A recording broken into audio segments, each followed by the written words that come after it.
Muy buenas noches con todos, hermanitos. Estamos reunidos nuevamente aquí para empezar nuestra reunión de todos los martes para escudriñar la Biblia. Vamos a continuar con el capítulo 8 de la carta de San Pablo a los Romanos. Pero para empezar esta sesión tenemos que ponernos en presencia del Señor para pedirle su guía, su dirección de la mano de Manuel Pablo en unión de todos nosotros. Entonces voy a leer la oración que está acá en la pantalla y tomemos un momento de nuestro tiempo, que nada nos distraiga, vamos a entrar a presencia del Señor, del Padre, del Hijo, del Espíritu Santo. Amén. Bendito seas, Señor, porque quisiste que tu palabra viva y eterna se conservara por escrito en los libros sagrados del pueblo de Israel y de la iglesia primitiva. Nosotros los veneramos con espíritu filial, reconociendo en ellos tu voz, que sale a nuestro encuentro a fin de revelarnos tus misterios más íntimos. Gracias a tu palabra, permanentemente actual y de inagotable riqueza, te conocemos a ti, el único Dios verdadero. Que el Espíritu nos enseñe a interpretar correctamente tu palabra y que haga brotar de nuestro corazón el deseo de meditarla, abriendo nuestra alma para alabarte, darte gracias, implorarte y pedirte perdón. Amén. En el nombre del Padre, del Hijo, del Espíritu Del Espíritu Santo. Santo. Amén. Gracias, Amén. Señor. Adelante, Manuel Pablo, empezamos. Gracias, Katia. Hermanos, buenas noches. Empecemos nuestra Buenas reunión. noches. Tenemos, como dijo Katia, la continuación en capítulo 8 del estudio de la carta a los romanos. Una carta llena de contenido en la que Pablo realmente elabora lo que vamos a conocer como la primera teología cristiana, ¿no? Se le reconoce ese mérito enorme a Pablo, además de haber sido un gran apóstol, un gran divulgador y un gran formador de las primeras comunidades. Además, Pablo es el primer teólogo cristiano. Nos quedamos en el capítulo 8, versículo 18.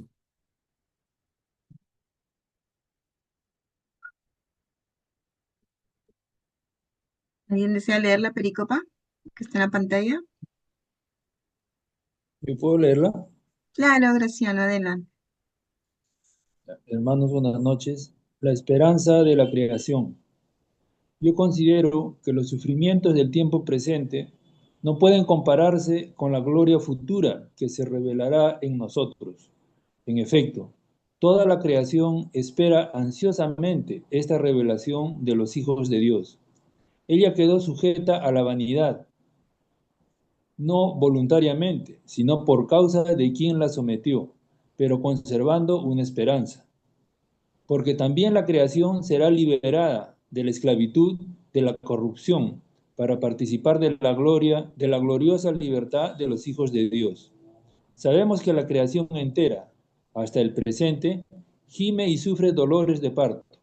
Y no solo ella, también nosotros, que poseemos las primicias del Espíritu, gemimos interiormente, anhelando que se realice la redención de nuestro cuerpo.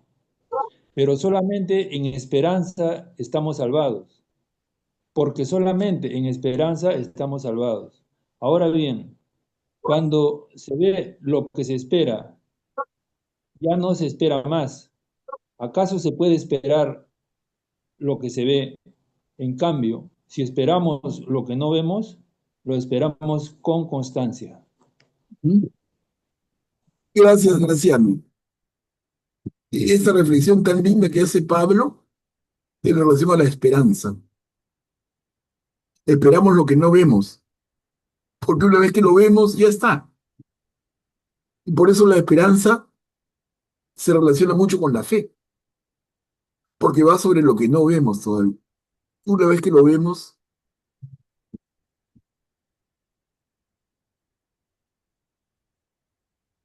y avanzamos, la oración del Espíritu. Desea leer, es cortita.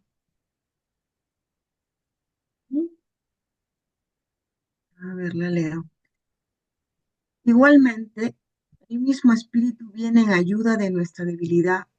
No sabemos orar como es debido, pero ese Espíritu intercede por nosotros con gemidos inefables. Y el que sondea los corazones conoce el deseo del Espíritu y sabe que su intercesión en favor de los santos está de acuerdo con la voluntad divina.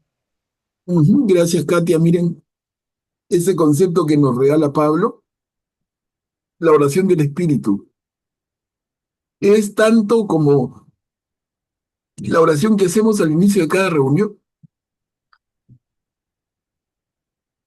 Miren, cuánto de esto hay en la oración que acaba hace un minutito de leer Katia.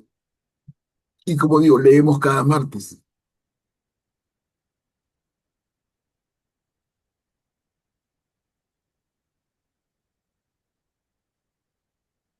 El plan de salvación. ¿Quién desea leer? Puedo leer, Adelante, María Teresa. a ver, el plan de salvación. Sabemos además que Dios dispone todas las cosas para el bien de los que lo aman, de aquellos que Él llamó según su designio. En efecto, a los que Dios conoció de antemano, los predestinó a reproducir la imagen de su Hijo, para que Él fuera el primogénito entre muchos hermanos. Y a los que predestinó, también los llamó. Y a los que llamó, también los justificó. Y a los que justificó, también los glorificó. Gracias, María Teresa. Miren, esto que suena muy lindo, medio que se complica, Sí. ¿no? Dice, Dios conoció de antemano y los predestinó. Y a los que predestinó los llamó. Y a los que llamó los justificó. A los que justificó los glorificó. Todo el proceso de santidad y finalmente de salvación. Dios nos llamó, nos justificó, nos glorificó.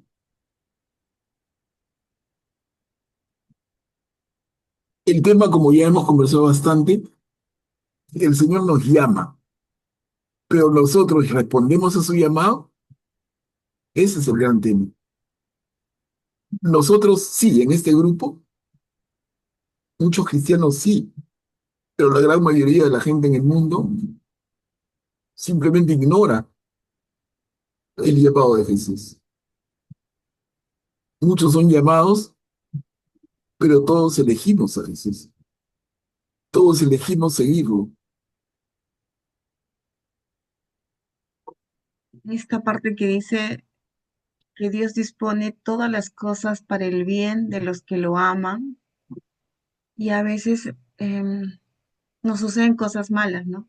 Nos ponemos en situaciones que no, o pasamos por momentos feos, pero todo eso Dios saca un bien, ¿no? Dios lo dispone para el bien, ¿no? Que nosotros no vemos. Después dicen nos daremos cuenta, ¿no? Claro, ¿Se y refiere a eso, Manuel? si tú dijiste, Katia, y nos suceden cosas malas, pero no son malas, son parte del plan de Dios que nosotros no comprendemos. Son situaciones muy dolorosas a veces demasiado dolorosas, pero ¿por qué suceden? ¿Por qué, no? ¿Y para qué? ¿Cuál es el propósito de esas actuaciones y decisiones de Dios que no comprendemos en su momento, pero que algún fin tienen? Sobre todo se produce esto por la pérdida. Pérdida de algún bien material, pérdida de dinero, pérdida de un familiar cercano, muy doloroso. Pero no es que sea malo. ¿Y cuál es el propósito? ¿Qué juega?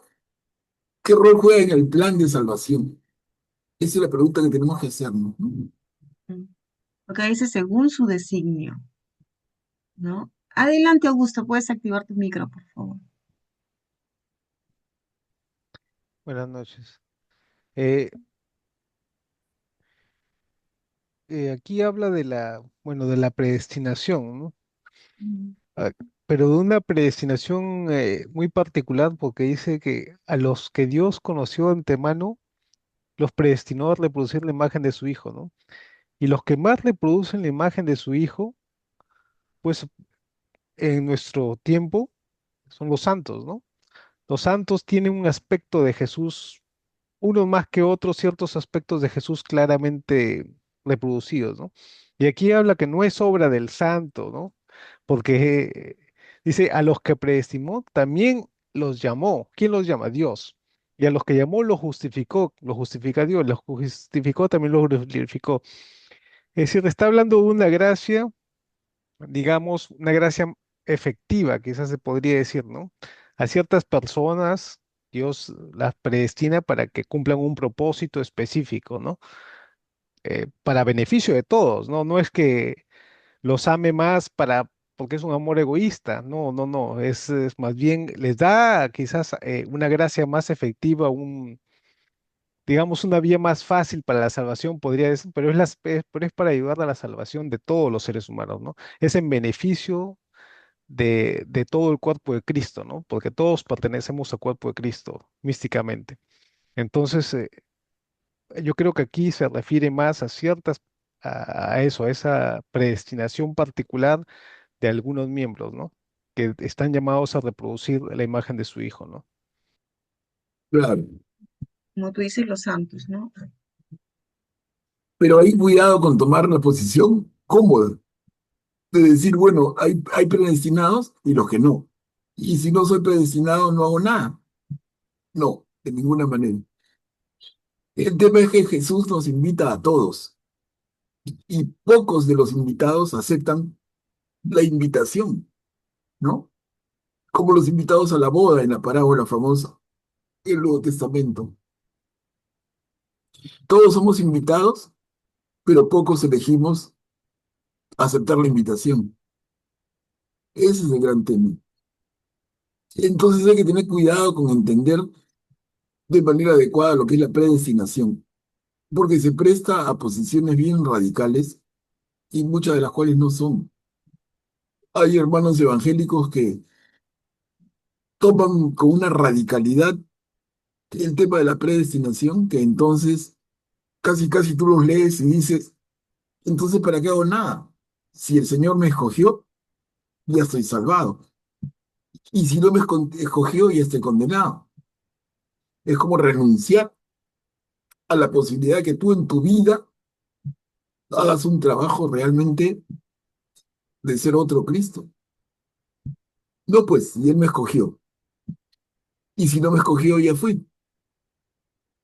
Entonces, ser muy radical en entender a la letra el tema de la predestinación llevaría a error profundo a un cristiano. Porque es como que de arranque tú tienes o tu salvación o tu condenación, independientemente de la vida que lleves, porque el Señor lo definió. Lo definió antes que vivas y en tu vida muestres todo lo que puedes hacer y haces efectivamente. Es un tema bien interesante, digo, para no entenderlo mal. Augusto, por favor, puedes activar tu micro. Sí, solo quería completar este punto con lo de los protestantes, ¿no? Efectivamente, ellos toman este pasaje y creen que los que son predestinados de esta manera son los que se salvan y los que no son los que se condenan, ¿no? Cuando aquí está hablando de, yo creo, me parece a mí, de un tipo de personas a la que se le predestina, sí, Dios le da una gracia efectiva, es decir, los ayuda todo el tiempo para que salgan adelante para cumplir un propósito específico. Pero Dios, como dice también el Evangelio, quiere que todos nos salvemos, ¿no? Entonces también da una gracia, a todos nos da gracia, una gracia, quizás no sea una gracia efectiva en el que Él va a poner casi todo, pero sí es una gracia suficiente, ¿no? En la que el ser humano tiene que elegir, como dice Manuel Pablo, y pone de su parte y te da la capacidad, tener la posibilidad de la salvación, ¿no? O sea, todos tenemos la posibilidad de salvación, pero Dios elige a ciertas personas para que tengan un propósito específico que ayude a la salvación también de los demás, ¿no?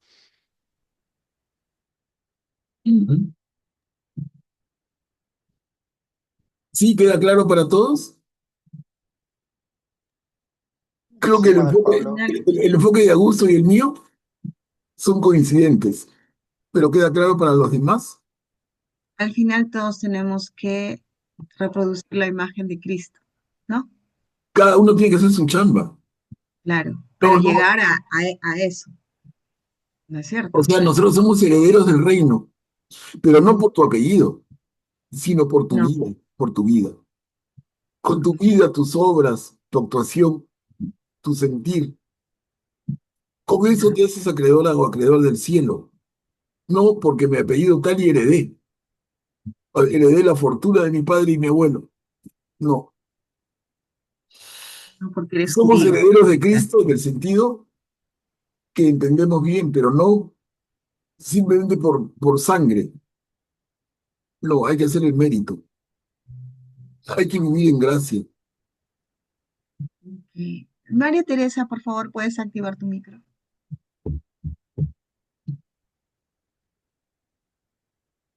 María Teresa, ok. Karin, puedes activar tu micro hasta que María Teresa. Sí, buenas noches. Estaba A pensando ver, si algo... ¿Me escuchan? sí, ¿me escucha? Sí, María Teresa, primero Karin y luego tú, ¿te parece? Ya, ok, correcto.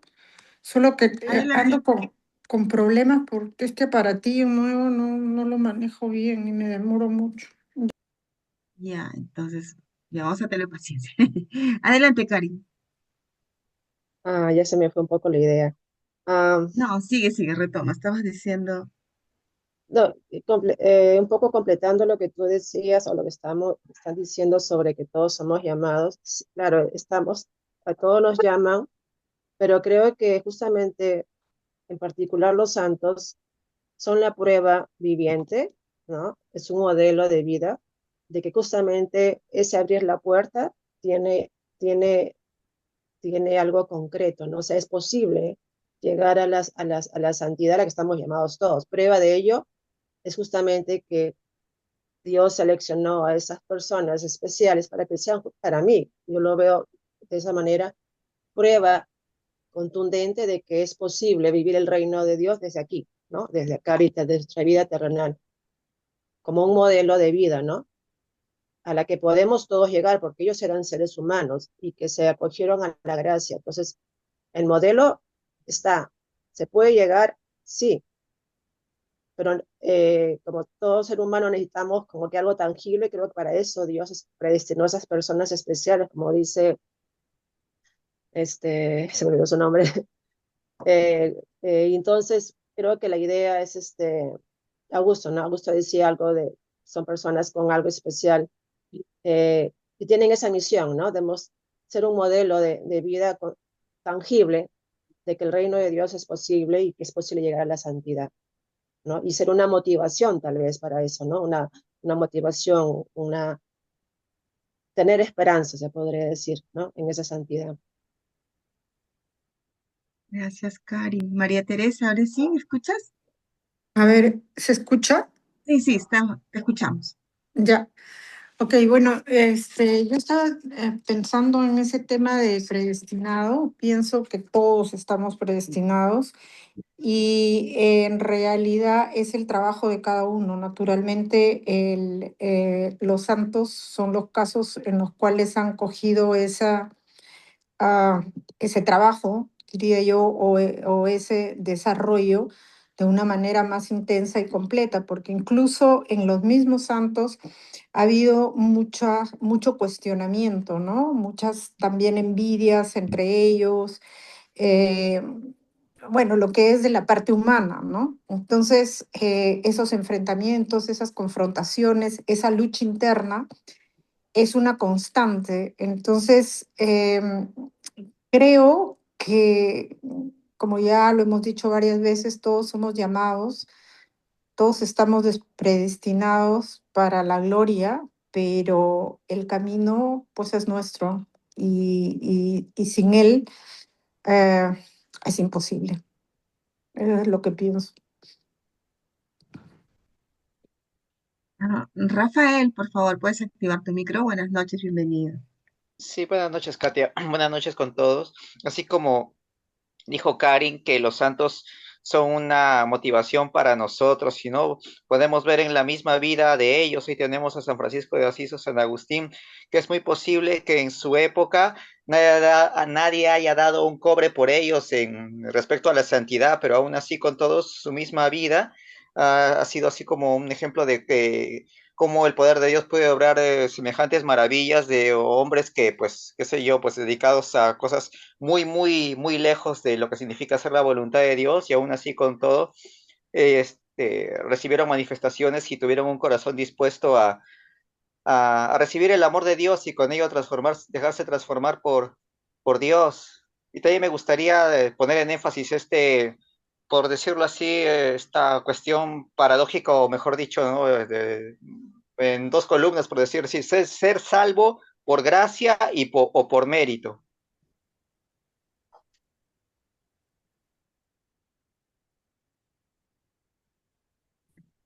Sí, yo creo que va por los dos. No es uno o el otro, son los dos, ¿no?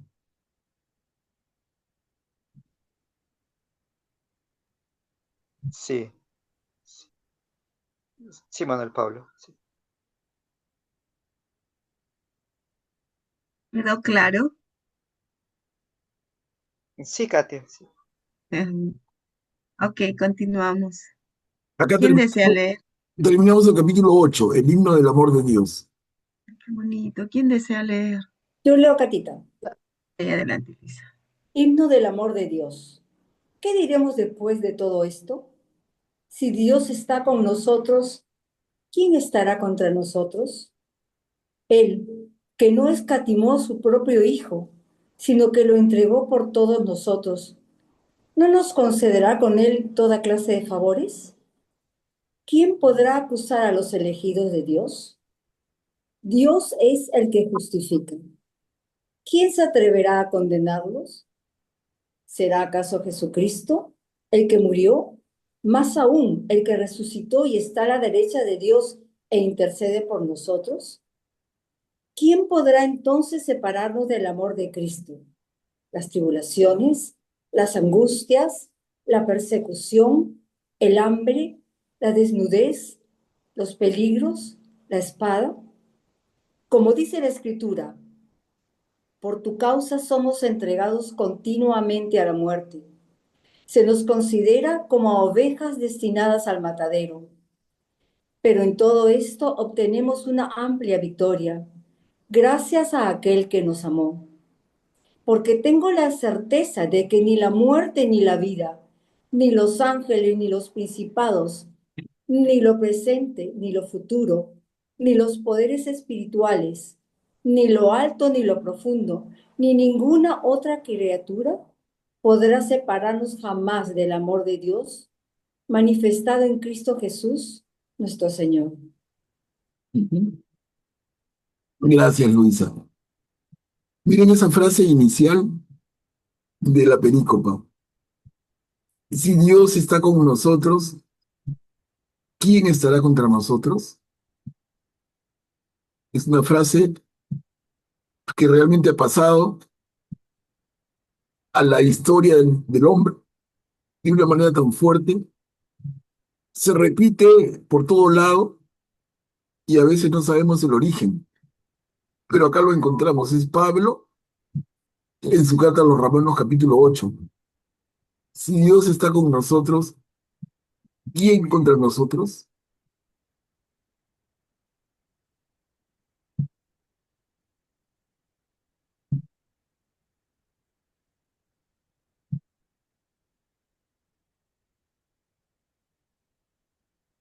Me vas a recordar, Manuel, de lo que acabas de decir.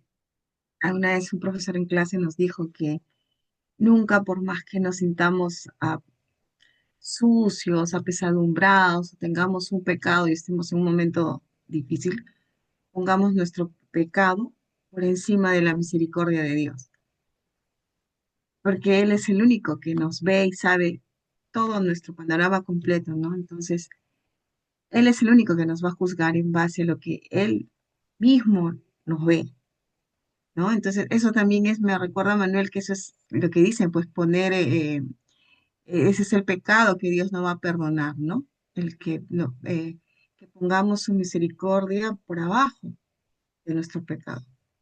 Cambiar el orden, ¿no? Claro, y miren cómo termina el primer párrafo de esta pericopa. Dice, ¿quién podrá entonces separarnos del amor de Cristo? Porque algo o alguien te puede separar del amor de Cristo. Y la respuesta es un tremendo no. Nadie te puede separar, salvo que tú lo permitas. Y ahí está la libertad de cada uno.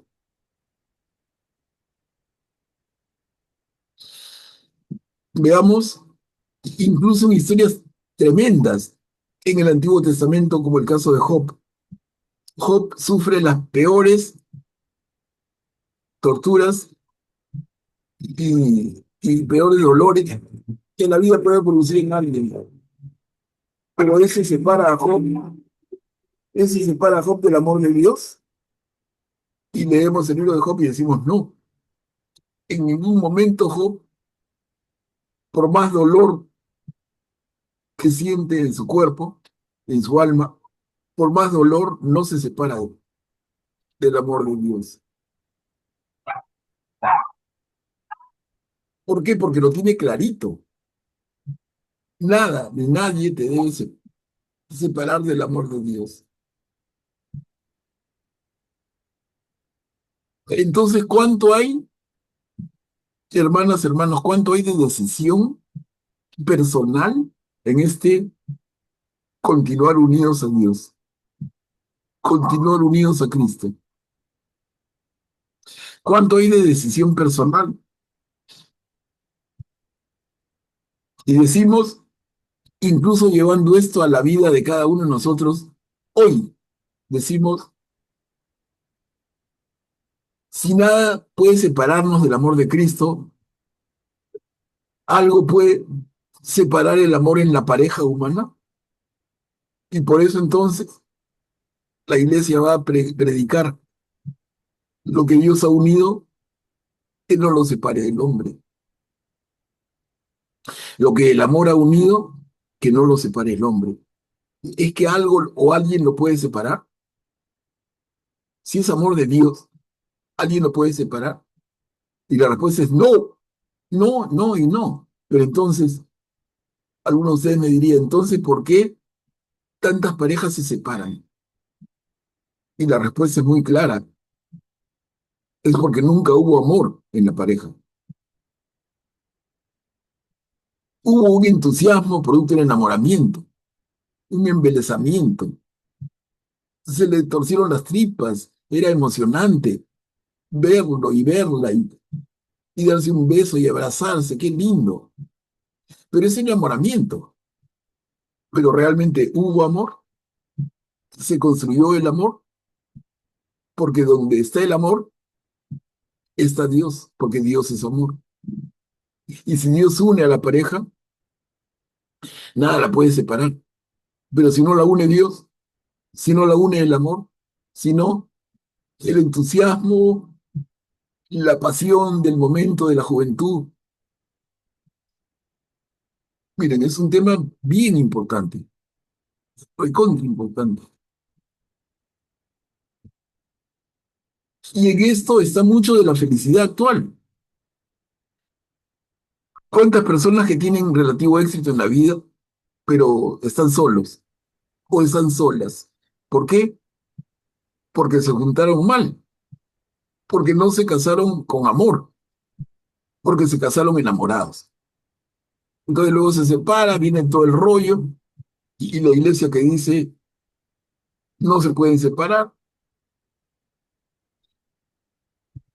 pero la argumentación más moderna va por el lado de realmente a la pareja la unió el amor o la pasión. ¿Fue amor o enamoramiento? Y como hemos hablado antes, pero vale traerlo hoy día a colación, es que amar y enamorarse son lo mismo. Y yo pienso, no, no son lo mismo. Y confundirlos es el origen del gran drama del siglo XXI. de nuestro siglo, de nuestro tiempo. El gran drama, ¿no?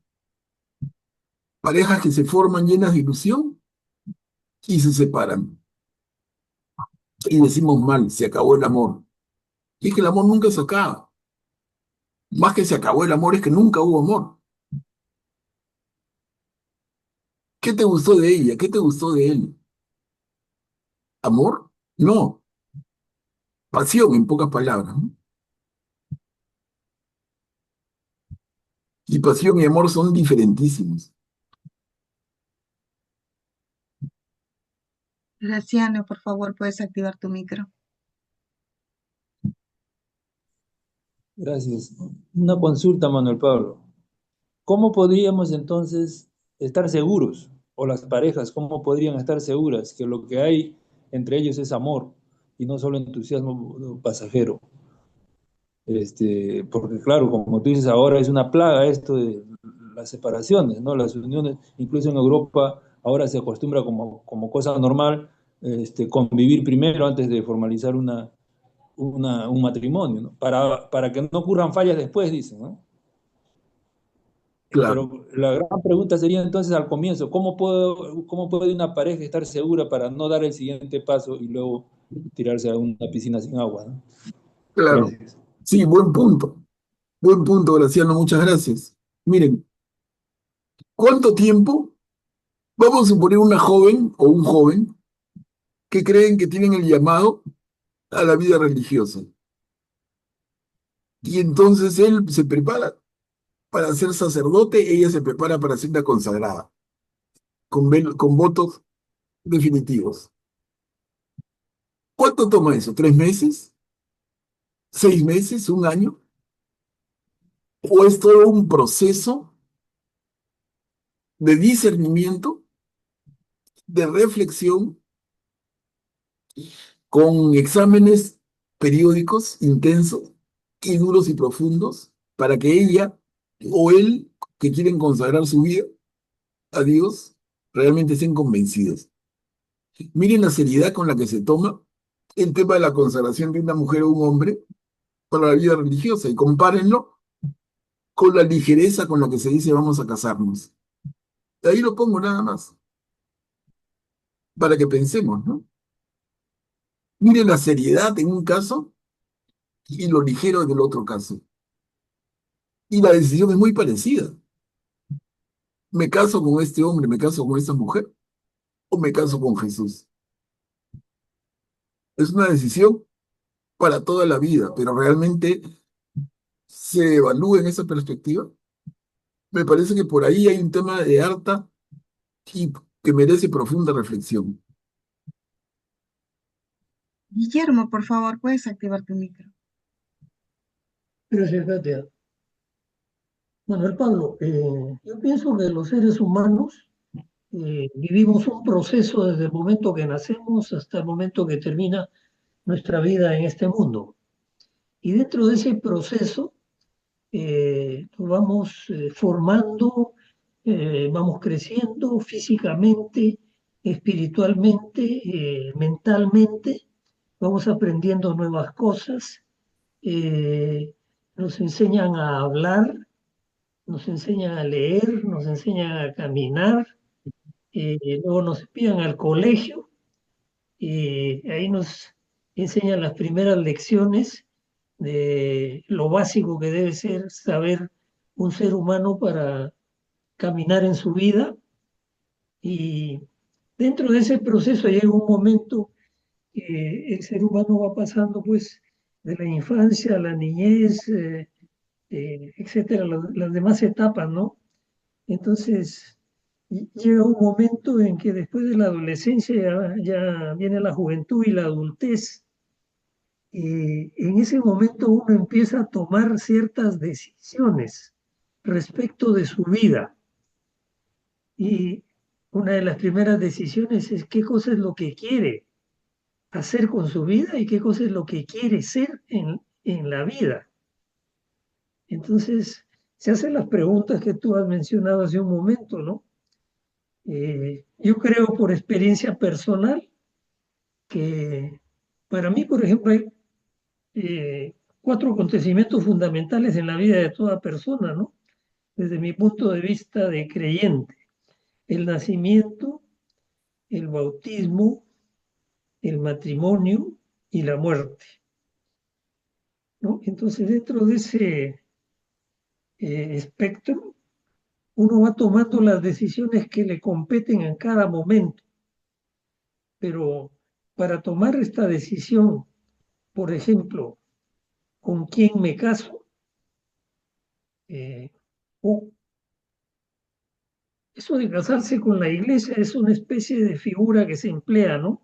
¿O qué voy a hacer con mi vida, mejor dicho, ¿no? ¿Voy a ser un hombre que va a buscar formar una familia con una mujer? ¿Voy a ser un hombre que va a responder a la invitación de Dios a servirlo desde el ministerio sacerdotal o religioso, consagrado, las diferentes formas que hay, ¿no? Para llegar a tomar la decisión en un caso o en otro, es, creo yo, indispensable tener un nivel mínimo de madurez humana. Y reitero, esto lo digo no porque simplemente lo piense, sino porque lo he vivido yo en mi vida. Entonces, por eso es que tenemos lo que tenemos, ¿no? Yo diría que lo que tú has manifestado como el gran problema del siglo XXI no es solo del siglo XXI, Manuel Pablo. Esto viene desde mucho antes, ¿no? ¿Por qué? Porque no distinguimos entre lo que es enamorarse y lo que es amar. Y no se distingue eso porque no hay un nivel de madurez humana adecuado. Entonces, la madurez es un proceso personal al que accedemos cada uno de una forma natural. Pero hay algunos casos en que los años avanzan y la persona no madura correlativamente con la edad que va teniendo. Y pasa lo que pasa, ¿no?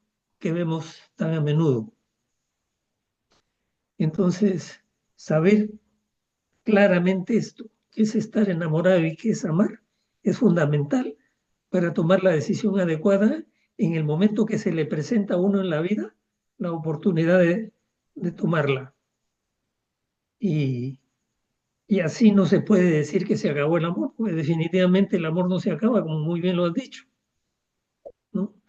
Y el ser humano, tanto el hombre como la mujer, buscamos con quién hacer nuestra vida, porque a eso estamos llamados desde el Génesis. No está bien que el hombre esté solo. Entonces el hombre normalmente en la sociedad machista en la que seguimos viviendo es el que suele buscar. Y en esta búsqueda tiene una serie de experiencias que al final no es amor, sino son ilusiones. Y cuando la ilusión se acaba, uno se da cuenta. Algunos se dan cuenta, otros no se dan cuenta, ¿no? A veces no es ilusión, a veces es solo pasión, que es peor todavía, porque eso es volver al sentido primitivo del ser humano. Y el ser humano a través de la historia ha avanzado muchísimo. Ya no volvemos, ya no podemos volver a tener ese sentimiento primitivo. Hemos evolucionado tanto y hemos descubierto tanto que tenemos muchas ayudas para poder discernir lo que tenemos que hacer en cada momento de nuestra vida. Gracias y disculpa la extensión. No, gracias, Guillermo. No, Guillermo, gracias. Karin, por favor, activa tu micro. Sí, estaba pensando que creo que se entiende o se usa mal el noviazgo en esta época y sobre todo creo que acá en Perú, en Sudamérica, cuando dice somos novios, bueno, o ya son novios, una pareja, se entiende o se asume o se puede entender pues que ya viven juntos, ¿no? Porque en algún momento se van a casar de repente, ¿no? O sea, ya hacen como que vida en común, ¿no? O sea, en convivencia. ¿Con quién está? Ah, vive con su novio, ok. Se está haciendo normal eso, ¿no? Cuando entiendo que el noviazgo es una etapa también de discernimiento antes de casarse, ¿no? Para saber si justamente esa persona es la correcta, tiene vocación de matrimonio, tiene vocación para una familia, sus valores, ¿no? Para eso, creo yo, es la etapa del noviazgo, en la vida laica como también hay el discernimiento en la vida religiosa y en la vida consagrada. Entonces, creo que el discernimiento lo tenemos, ¿no? Solamente que no lo estamos utilizando para el fin que está propuesto, que es el noviazgo, para eso es. Aquí se dice noviazgo cuando ya, digamos, ya tienen fecha para casarse. Son novios porque se van a casar en tal fecha. ¿Y dónde estuvo la etapa de discernimiento, no? ¿Dónde estuvo esa maduración de esa relación? No la hay. Y creo que básicamente no la hay tampoco, porque la gente no quiere amor, quiere solamente convivir con alguien, pasarla bien y cubrir sus necesidades, y ya, sin compromiso. O sea, creo que saben bien la diferencia entre enamorarse y amar.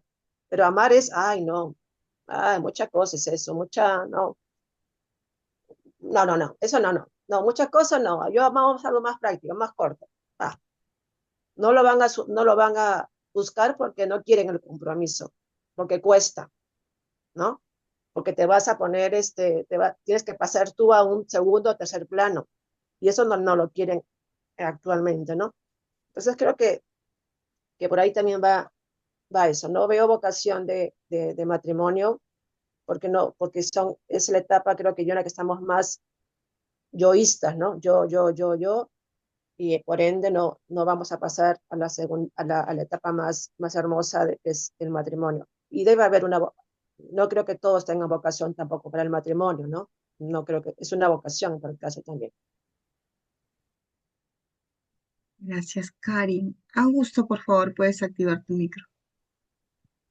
Sí, una duda, Manuel Pablo. En relación a lo que mencionaba Guillermo de la madurez, ¿tú crees que el tema del sacrificio, es decir, el que no esté dispuesto a sacrificar algo de sí para unirse con la otra persona, será bueno que se case? Quizás eso podría ser algo, digamos, que delimite qué tanta chance tenga ese matrimonio de funcionar o no, el tema del sacrificio. Definitivamente sí, Augusto. Estoy totalmente de acuerdo en el punto. Definitivamente sí, influye y muchísimo. Uchi, por favor, puedes activar tu micro.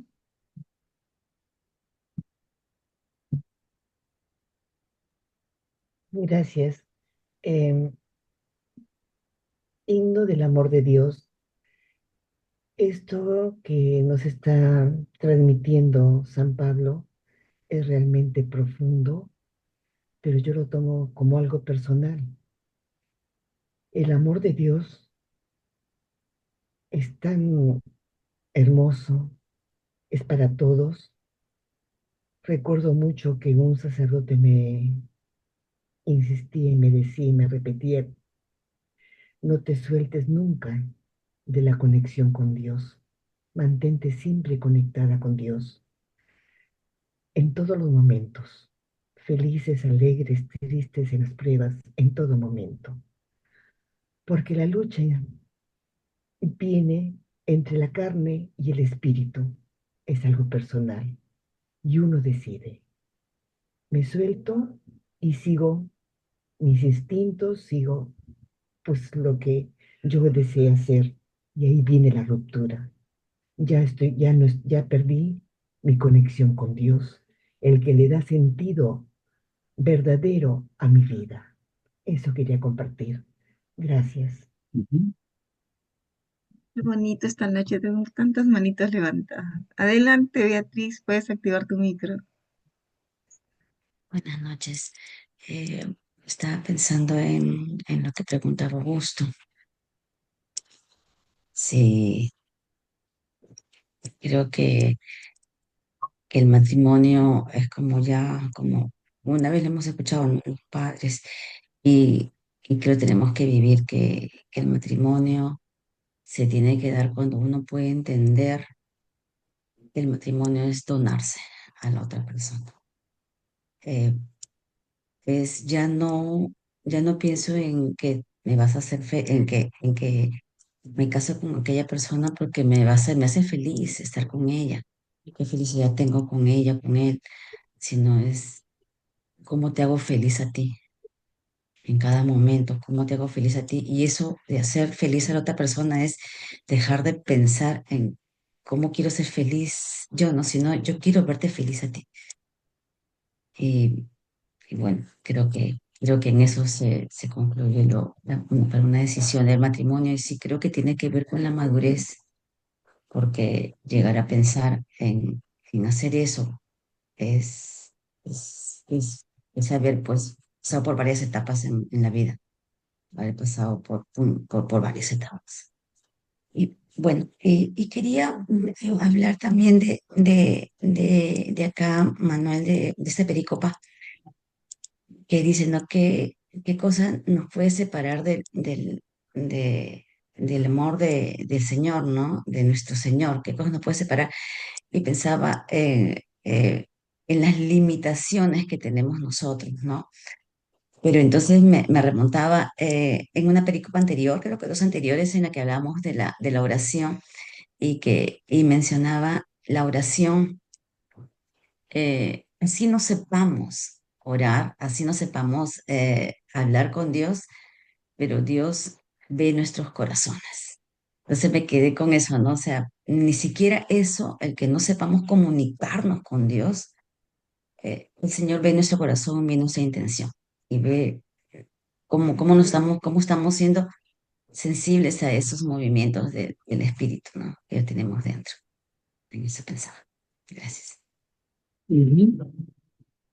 Gracias, Beatriz. Patti, ¿cómo estás, Patti? Bienvenida. Activa tu micro, por favor. Tu micro, Patita, está apagado. Ya, ahora Sí, sí. buenas noches con todos.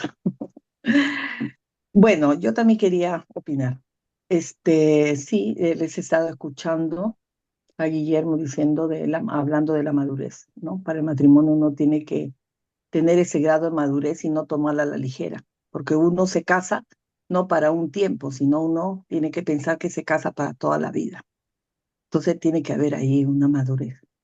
Otra cosa también, lo que dice Beatriz, que uno se dona, ¿no? Se dona completamente a su pareja, es cierto. Y yo he escuchado mucho también que decía, amar es una decisión. Es una decisión porque uno en el matrimonio, en la vida con pareja, se pasa muchos momentos, momentos bien difíciles.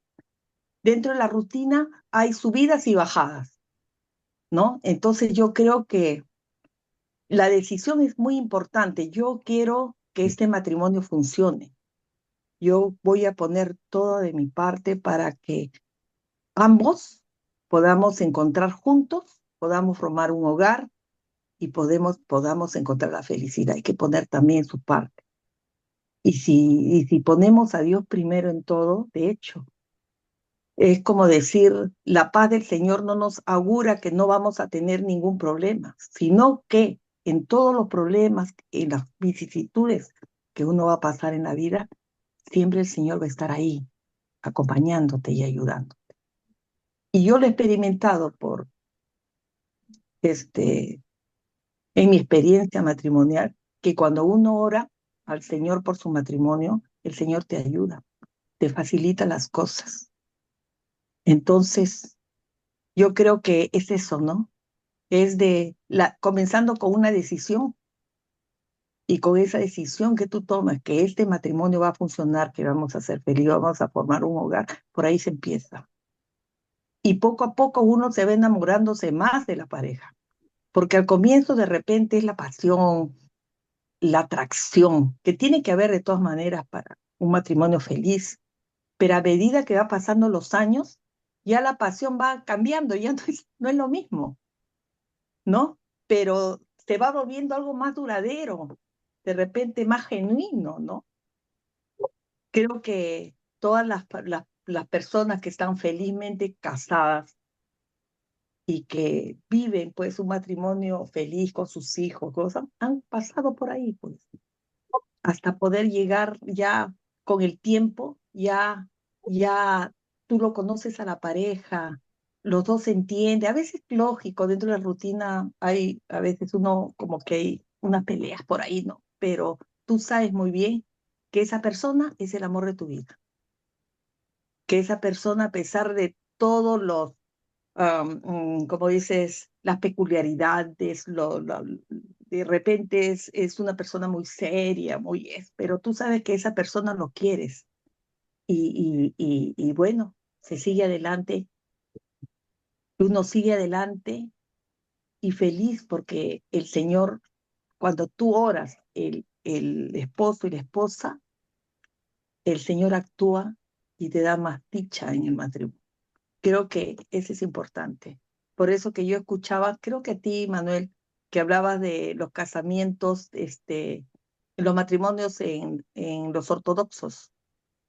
Creo que se ponían 3 velas, algo escuché, ¿no? Como diciendo, no se casan 2, sino 3. Porque para un matrimonio feliz definitivamente son 3, ¿no? Con Dios siempre, siempre a la cabeza. Eso quería opinar. Gracias. Gracias, Patti. Adelante, Luisita, activa tu micro, por favor.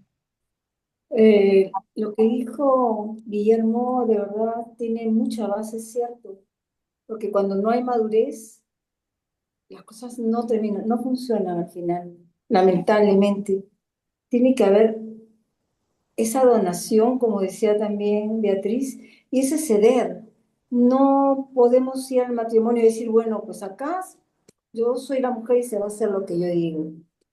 O yo soy el hombre y es mi palabra, porque yo soy hombre, como decía Manuel Pablo Guillermo, que seguimos siendo machistas, siguen siendo machistas acá. Y había una película, me acuerdo que escuché, que es Amor quiere decir que no vas a pedir perdón. Love means you never got to say you're sorry. O sea, ¿por qué no vas a pedir perdón? Porque no vas a querer ofender a la otra persona.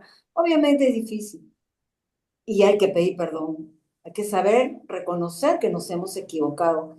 Pero ahí también hay un problema, porque muchas veces no se reconoce. Hay gente que le cuesta muchísimo pedir perdón. A pesar que saben que están en error, dejan pasar así las cosas. Y entonces, eso quizá las mujeres seamos más así, ¿no? Somos, bueno, voy a hablar de mí, soy más resentida, somos resentidas, porque ustedes me pueden decir, guardamos esas cositas y después las recordamos, y está mal. Yo lo sé, pero así somos, pues, entonces, tratar si me equivoqué, caballero, pues, ¿sabes qué? Sorry, disculpa. Trataré de no volverlo a hacer, y en realidad tratar de no volverlo a hacer y ceder, pues, no, yo no tengo la razón, por eso, tratar de nunca tener que decir lo siento implica que no me he equivocado y que he hecho lo mejor que puedo. Gracias, Qué Luisita. qué lindas intervenciones, ¿ah? Yo estoy acá de mi lado, fascinado, feliz de escucharlos. Qué lindo. Qué lindo todo lo que puede producir la palabra. Manuel Pablo Graciano también quiere intervenir. Adelante, Graciano, activa tu micro. Gracias. Me gustaría contarles algo que escuché hace poco sobre el efecto de la enfermedad, por ejemplo, del Alzheimer en el amor de las personas, ¿no? Que es una cosa que ha sido desconocida hasta ahora, pero poco a poco se van dando cuenta que el Alzheimer, como sabemos, nos deja el cerebro en blanco, ¿no? De todo nos olvidamos, ¿no? Menos del amor. ¿Y cómo se ha comprobado esto? Que un señor que está enfermo de Alzheimer lo colocaron en una casa para reposo de enfermos de Alzheimer y la esposa iba a verlo todos los días. A esas alturas ya el señor se había olvidado que quién era la señora, cómo se llamaba, como todo enfermo de Alzheimer que se olvidan de todo. Pero el señor se ponía muy feliz cuando llegaba la señora. Todos observaban eso, que era con la única que se ponía feliz. Hasta que un día le pide matrimonio a la señora. Entonces todos, dijeron, bueno, está bien, le siguieron la corriente porque como era enfermito, ya lo organizaron el matrimonio y se casaron. Pero los médicos se dieron cuenta que eso no era pues común, ¿no? O sea, el Alzheimer te borra el cerebro y te lo deja en blanco, pero menos con el amor. Ese es un caso documentado, ¿no? Y posiblemente haya muchos otros que ahora ya se han dado cuenta que existen, que el amor no desaparece incluso con el Alzheimer, ¿no? Con un cerebro ya totalmente inútil, pero el amor permanece ahí, ¿no? Gracias. Graciano, qué lindo lo que has contado, porque me hace acordar una película argentina que trata exactamente de lo mismo. Es buenísima película, si no la han visto, Búsquela, se la recomiendo. Se llama El hijo de la novia. El hijo de la novia, buenísima película. El hijo de la novia está representado en la película por el famoso autor argentino Ricardo Darín, ¿no? Es hijo de una pareja en la que ella, la mujer, sufre de Alzheimer, el padre está en su sano juicio, y es lo que ha comentado Graciano. Es una linda, linda película. Y el mensaje al final es el impacto que el amor de los padres tiene en el hijo, que era un tarambano, pero que viendo el amor de sus padres, incluso en la situación de dolor, se transforma. Linda película, se la recomiendo. Repito, El hijo de la novia. Seguramente está en YouTube. Y ya la encontré en YouTube. Sí, si puedes, puedes Y compartir la voy a el poner. enlace para todos, porque Ajá. de verdad que complementa magníficamente este tema. Y voy a ver si es completa. La Claro, pongo. sí, sí, hora y media debe ser. Miren, 2 horas, dice. créeme, esa es completa. Miren, y yo quería añadir nada más una frasecita que me suscita esta lectura y estos comentarios que enriquecen tanto el tema. Y la frase es, hagamos de nuestro matrimonio un himno del amor de Dios. Hagamos de nuestro matrimonio un himno del amor de Dios. Miren, hermanos, ¿a cuánto nos puede llevar el estudio de la palabra, el reflexionarla y profundizarla? No tiene límite, es una maravilla. Saca de nosotros lo mejor. A ver, continuamos capítulo 9. Los privilegios de Israel. ¿Quién desea leer la pericopa? Yo Adelante, Karin. digo la verdad en Cristo, no miento, y mi conciencia me lo atestigua en el Espíritu Santo. Siento una gran tristeza y un dolor constante en mi corazón. Yo mismo desearía ser maldito, separado de Cristo, en favor de mis hermanos, los de mi propia raza. Ellos son israelitas. A ellos pertenecen la adopción filial, la gloria, las alianzas, la legislación, el culto y las promesas. A ellos pertenecen también los patriarcas y de ellos desciende Cristo, según su condición humana, el cual está por encima de todo, Dios bendito eternamente. Amén. Gracias, Karim. Pablo sufre por la falta de fe en sus hermanos israelitas, en sus hermanos judíos.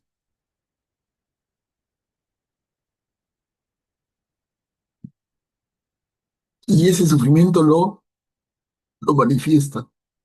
Dice en la segunda línea, siento una gran tristeza y un dolor constante en mi corazón.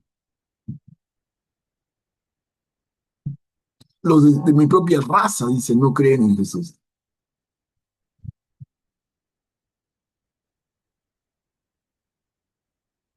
Y continúa, la fidelidad de Dios a sus promesas. ¿Quién desea leer? ¿Quién no ha participado? Yo leo Beatriz, adelante. A ver. la fidelidad de Dios a sus promesas.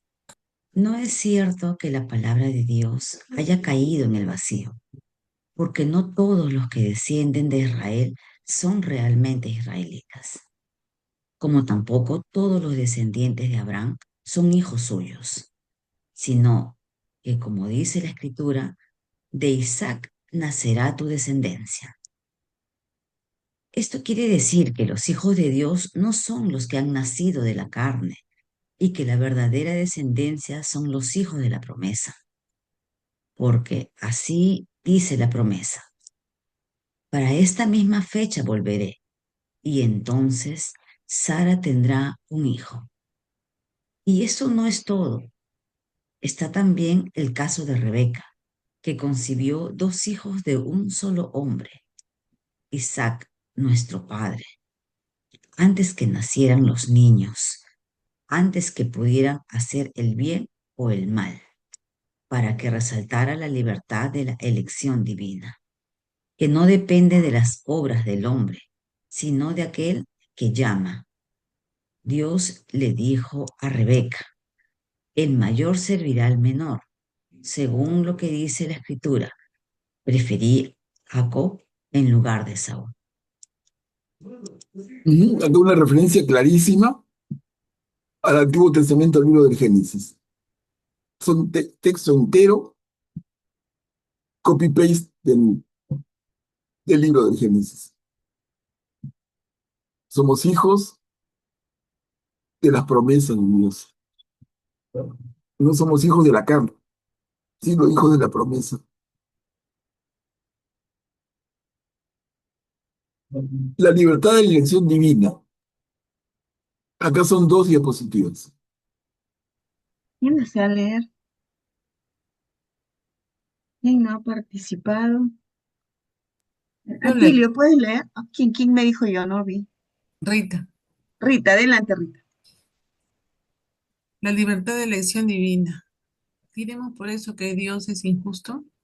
De ninguna manera, porque Él dijo a Moisés, seré misericordioso con el que yo quiera y me compadeceré del que quiera compadecerme. En consecuencia, todo depende no del querer o del esfuerzo del hombre, sino de la misericordia de Dios. Porque la escritura dice al faraón, precisamente para que eso te ha exaltado, para que en ti manifieste mi poder y para que mi nombre sea celebrado en toda la tierra. De manera que Dios tiene misericordia del que quiere y endurece al que quiere. Tú me podrás objetar. Entonces, ¿qué puede reprocharnos Dios? ¿Acaso alguien puede resistir su voluntad? Pero tú, ¿quién eres para discutir con Dios? ¿Puede, puede él, puede el objeto modelado decir al que lo modela, ¿por qué me haces así? ¿No es el alfarero dueño de su arcilla para hacer del mismo material su vasija fina o ordinaria? ¿Qué podemos reprochar a Dios si quiere manifestar su ira y dar a conocer su poder? ¿Soportó con gran paciencia a quienes atrajeron su ira y merecieron la perdición? Y si Él quiso manifestar la riqueza de su gloria en los que recibieron su misericordia, en lo que Él predestinó para la gloria, en nosotros que fuimos llamados por Él, no solo de entre los judíos, sino también de entre los paganos. ¿Qué podemos reprocharle? Gracias, Rita. ¿Qué les parece, hermanos? ¿Qué rescatamos de aquí?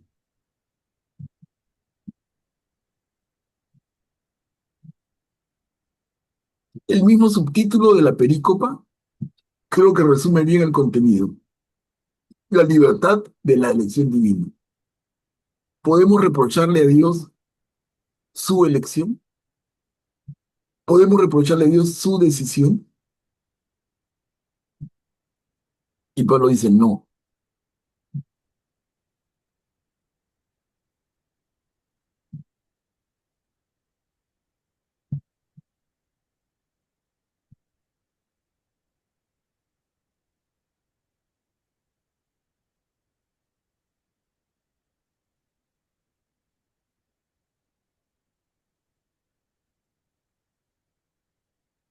¿No hay? Adelante, Augusto, puedes activar tu micro. Sigue con el tema que tiene que ver con la predestinación de nuevo, ¿no? Y hay que recordar que la Iglesia Católica no tiene una postura dogmática sobre qué debemos creer los católicos con respecto a la predestinación.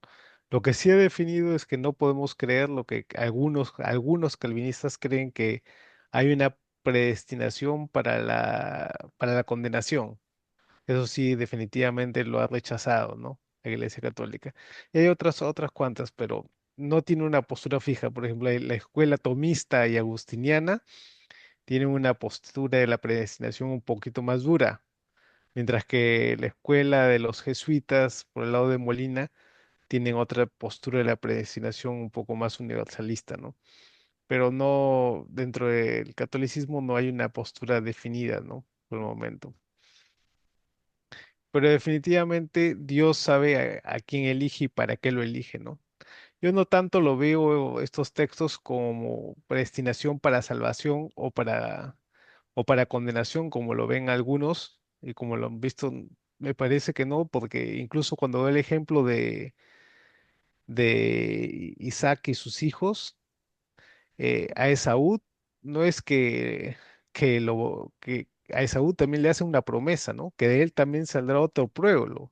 Es decir, no, claro, el pueblo elegido era era para su hermano, ¿no? Porque era el menor y a él lo puso primero. Él era elegido para algo especial. Pero Esaú también le hace una promesa, ¿no? No es que a Esaú lo odiara, como dice en el texto original, ¿no? Amé a Jacob y odié a Esaú, pero es un lenguaje semítico, ¿no? En el que dice, amé a Jacob y a Esaú lo amé menos, ¿no? Sería la traducción correcta, ¿no? Para Jacob tuvo un propósito especial y para Esaú también lo bendijo. Él le bendijo de una forma distinta, pero no es que y tomarlo como salvación o condenación me parece que no es la manera correcta de tomar el texto, ¿no? Me parece que más se debería llevar para el tema de un propósito específico que tiene Dios para esa persona, ¿no? Y que Dios tiene la libertad de dar la gracia necesaria a quien quiera, ¿no? Porque es su divina voluntad. Ujú. Totalmente de acuerdo, está clarísimo. A ver, avanzamos. Infidelidad de Israel y llamado a los paganos. ¿Quién desea leer? Yocati. Adelante, ya sí. Esto es lo que dice Dios por medio de Oseas. Al que no era de mi pueblo, lo llamaré mi pueblo, y al que no era mi amada, lo llamaré mi amada. Y en el mismo lugar donde se les dijo, ustedes no son mi pueblo, ahí mismo serán llamados hijos del Dios viviente. A su vez, Isaías proclama acerca de Israel: aunque los israelitas fueran tan numerosos como la arena del mar, solo un resto se salvará, porque el Señor cumplirá plenamente y sin tardanza su palabra sobre la tierra. Y como había anticipado el profeta Isaías, si el Señor del universo no nos hubiera dejado un germen, habríamos llegado a ser como Sodoma, seríamos semejante a Gomorra. ¿Qué conclusión sacaremos de todo esto? Que los paganos que no buscaban la justicia alcanzaron la justicia, la que proviene de la fe, mientras que Israel, que buscaba una ley de justicia, no llegó a cumplir esa ley. ¿Por qué razón? Porque no recurrieron a la fe, sino a las obras. De este modo chocaron contra la piedra de tropiezo, como dice la Escritura. Yo pongo en Sión una piedra de tropiezo y una roca que hace caer, pero el que cree en él no quedará confundido. Gracias, Ayacé. La película hace mención a Oseas, uno de los profetas menores. Hace mención a Isaías, el profeta más mayor de todos, digamos, ¿no?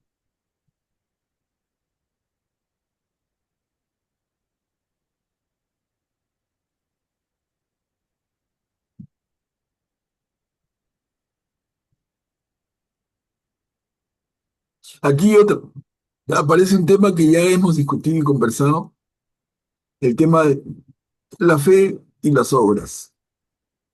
No se confundan, ¿no?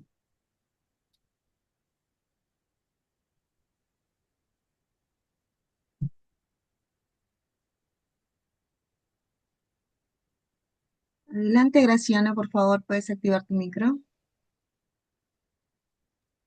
Gracias. Aquí compara la fe con una piedra de tropiezo, justamente colocada por Dios, ¿no? Y realza, compara la ley con una piedra de tropiezo, ¿no? Y de esa forma realza la fe, ¿no? Entonces, no es que la fe, como algunos hermanos separados quieren interpretar, sea lo único que vale, ¿no? Hay que interpretar bien el texto, ¿no? Lo que está haciendo es Pablo, resaltando que la fe que ha traído Jesús es más importante que la ley antigua, ¿no? Incluso, como digo, acá la compara con una piedra de tropiezo puesta por Dios, o sea, como una prueba que les ha puesto a los israelitas para ver si caen, ¿no? Para ver si ellos prefieren seguir con la ley antigua y no seguir la fe que Jesucristo trajo, ¿no? Gracias. Gracias, Graciano. Lo que dices es súper importante y quizás sea ocasión para tratar de aclarar más y más esto.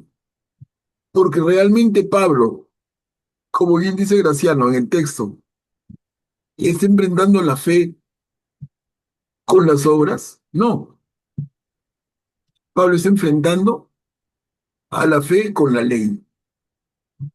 Y la ley es la ley de Moisés y sus 613 preceptos, ¿no? Entonces, si nosotros pensamos, definitivamente le vamos a dar la razón a Pablo, porque la ley, la ley de Moisés no es suficiente para nuestra salvación. Cumplir los mandamientos no es suficiente para nuestra salvación. ¿Por qué? Porque como Pablo mismo va a decir, si la ley es suficiente para nuestra salvación, entonces Jesús murió por gusto. Miren qué fuerte. Y podemos decir Jesús murió por gusto de ninguna manera.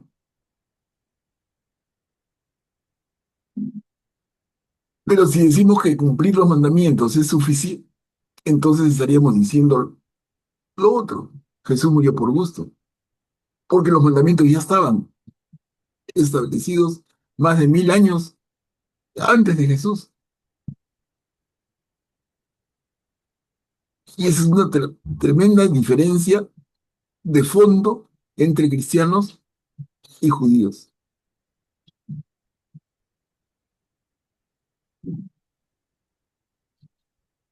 ¿Estamos claros, hermanos? No sé.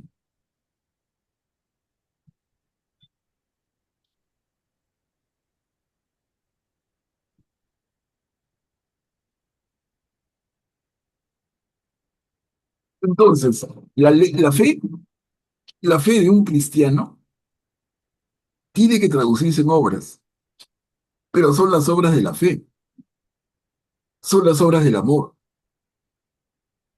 no los 10 mandamientos y 613 preceptos, que en más de la mitad son prohibiciones. No hagas tal cosa, no hagas la otra.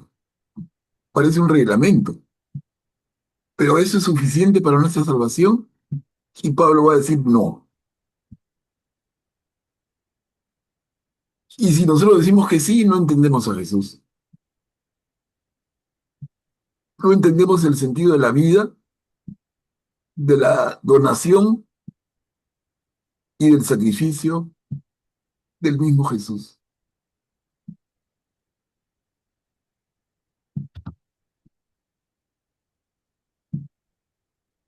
Augusto, por favor, activa tu micro.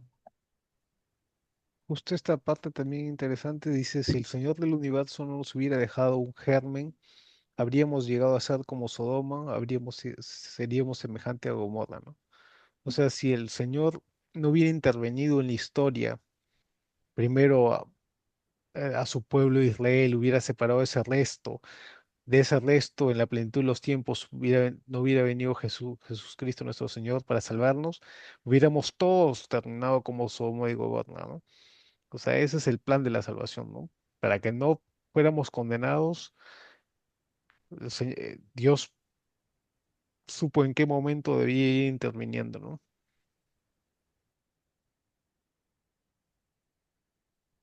Ujú. Gracias, Augusto.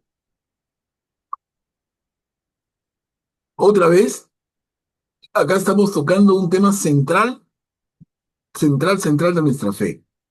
Por eso sería bonito detenernos un ratito más y escucharnos. Es central.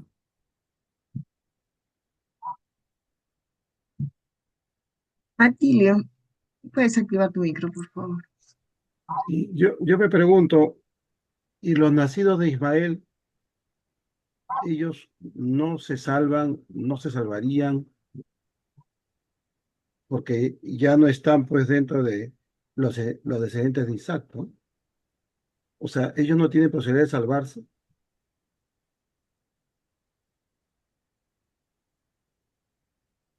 No, Pablo, pienso yo, no le está negando directamente a los judíos, descendientes de Israel, la posibilidad de salvación.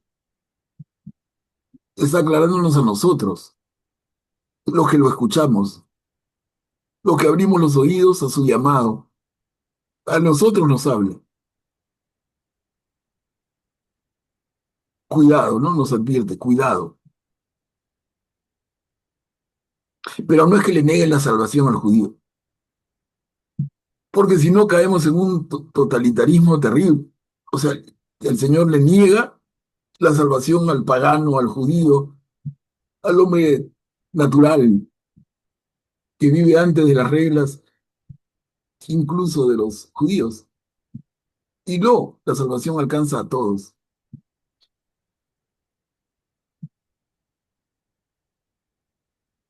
Jesús vino por todos. por todos.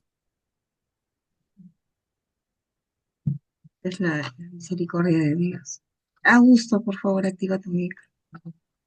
Claro, es justamente lo contrario, ¿no? Porque los judíos querían que la salvación era prácticamente, bueno, sobre todo eh, una interpretación muy estricta de algunos judíos, no de todos, pero creían que la salvación era para ellos, porque eran el pueblo elegido, ¿no? Y circunscribían a la raza, ¿no? Pero Pablo también lo explica que dice que no importa ser judío o si eres pagano, ¿no? O sea, no va por ahí el tema, ¿no? El tema es si tienes fe o no tienes fe. Y también hay un tema de si realmente has recibido, ¿no? Esa fe, ¿no? Dios juzga de acuerdo al corazón de la persona, ¿no? Dios sabe el corazón más, digamos, sabe si realmente has tenido la oportunidad de que se te haya dado la proclamación del evangelio, etcétera, ¿no? De acuerdo a lo que se te ha dado, serás juzgado, ¿no? O sea, Dios es un Dios justo. Me has hecho acordar, Augusto, que las lecturas de toda esta semana han sido del rey David, ¿no? Donde dice, Dios juzga en base al corazón, no a lo que nosotros vemos, ¿no?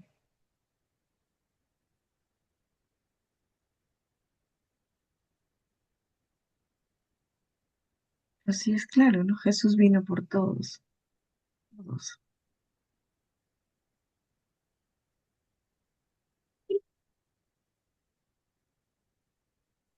Y Manuel acá cuando dice, yo pongo en Sion una piedra de tropiezo y una roca que hace caer, pero el que cree en él no quedará confundido. Está hablando de Jesús, ¿no? La Claro, roca. Y la piedra de tropiezo es la ley de Moisés. Mm, Claro. eso, O sea, Pablo está en un conflicto manifiesto con la ley de Moisés. Y tampoco exageremos, ¿no? Pero imagínense el momento que vive Pablo y con quién se enfrenta. Contra esos judíos tan formados, con el cerebro tan cuadriculado. La salvación se consigue cumpliendo los mandamientos, así como Anteojeras. Y Pablo les quiere decir, no, eso no es suficiente. Es necesario, pero no suficiente. ¿Y qué me falta? Diría el judío. Y Pablo le va a decir, como lo viene repitiendo, te falta la gracia de Cristo. La salvación implica vivir en la gracia de Jesús. Pero eso no le niega al judío formado en su fe diferente, no le niega la posibilidad de salvarse, como tampoco al pagano, como tampoco al hombre que vive en situación natural en la naturaleza, ¿no? Cada uno en su instancia, como se viene repitiendo, tiene acceso a la salvación. Incluso eso nos lleva a hablar un poquitito del tema de santos, que se menciona bastante. Cuando hablamos de santos, nosotros al toque pensamos en las personas que alcanzaron ese nivel de santidad a partir de la venida de Jesús. Entonces, a partir de Jesús tenemos santos, pero antes de Jesús no hay santos. Alguien dice, no sé si alguien ha escuchado, San Moisés, San Elías, San Jerónimo, San Isaías, San Jeremías. No sé si han escuchado los nombres de esos profetas llamándolos santos. ¿Han escuchado San Moisés, San Elías? Pero estaría mal llamarles San Moisés, San Elías, o en un sentido estricto. Sí lo son, porque santo es el que vive al lado de Dios. Y Moisés, Elías y otros personajes de esa calidad en el Antiguo Testamento, aún habiendo vivido antes que Jesús, no han alcanzado ese nivel de vivir con Dios. Entonces son santos, pero no son canonizados. La iglesia tiene sus preceptos, sus métodos, sus formas, sus procedimientos, a partir de la constitución de la iglesia. Y la pregunta entonces es, ¿y antes cómo queda el pueblo de Dios? Antes de la constitución de la iglesia, ¿no hay santos? Y, y tenderíamos a decir, no, no hay, pero pensándolo más podemos decir, sí, sí, ya. Y ese tema queda un poco también en la reflexión de cada uno. ¿Qué dice la Iglesia Católica? Dice que podemos llamar santos a esos maravillosos personajes del Antiguo Testamento y la respuesta es sí. Ahora, no se hace como usanza por la razón no han pasado por los altares, no han sido canonizados, pero podemos concluir que viven al lado de Dios. Les digo, miren, otro tema para pensar. Augusto, por favor, activa tu micro. Aunque yo sí he escuchado que en particular el profeta Elías se le dice San Elías, y especialmente la orden carmelita, porque es su santo. Ese es el santo de la orden carmelita, Elías. Y le dicen San Elías, a pesar de que no ha sido canonizado, ¿no? Pero sí lo consideran que fue un santo, ¿no? Gracias, Augusto. Sí, sí, y Moisés, ¿no es San Moisés? Claro, no nos suena, pero de hecho que lo fue. Y por decir dos nombres de muchos, esos profetas maravillosos. Ese Jeremías, maravilloso. Amós, maravilloso, ¿no? Y en fin, veamos todo nuestro Antiguo Testamento y está lleno de hombres santos, en un sentido, en un sentido más reflexivo. Y eso choca con la usanza, pero la iglesia lo reconoce. Lo menciono a propósito de esta perico. Moisés fue escogido, ¿no? Claro.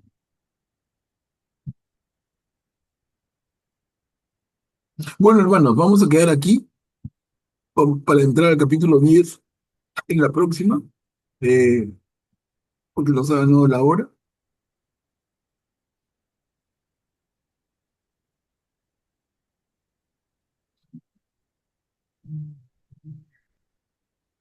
Listo, Manuel Pablo, sí, son las 9:36 de la noche, pero se pasa rápido, ¿no? El tiempo, Y porque se va volando, sí. sí, estamos hablando con el Señor, del Señor, y vamos aprendiendo, ¿no?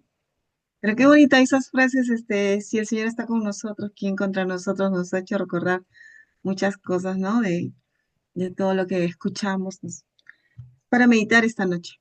Claro, Katia, Bueno, y la otra es hagamos de nuestro matrimonio un himno del sí, amor de aquí Dios. lo apunté, Yo aquí lo creo que apunté. eso es para que pensemos y para que lo transmitamos a nuestros hijos, a nuestros parientes. Esos son los mensajes que tenemos que dar, que son poderosos, ¿no? Sí, sí, realmente. Miren cuántos temas hemos tocado esta noche, que ha sido muy bonito, como dice Manuel, toda la participación de todos, ¿no? Y eso es lo que enriquece este grupo, de estar aquí, ¿no? Que nos congregamos cada martes, cada jueves. ¿Por qué? Porque estamos de la mano del Señor, en presencia del Señor. Pero bueno, hoy día sí tenemos que darle gracias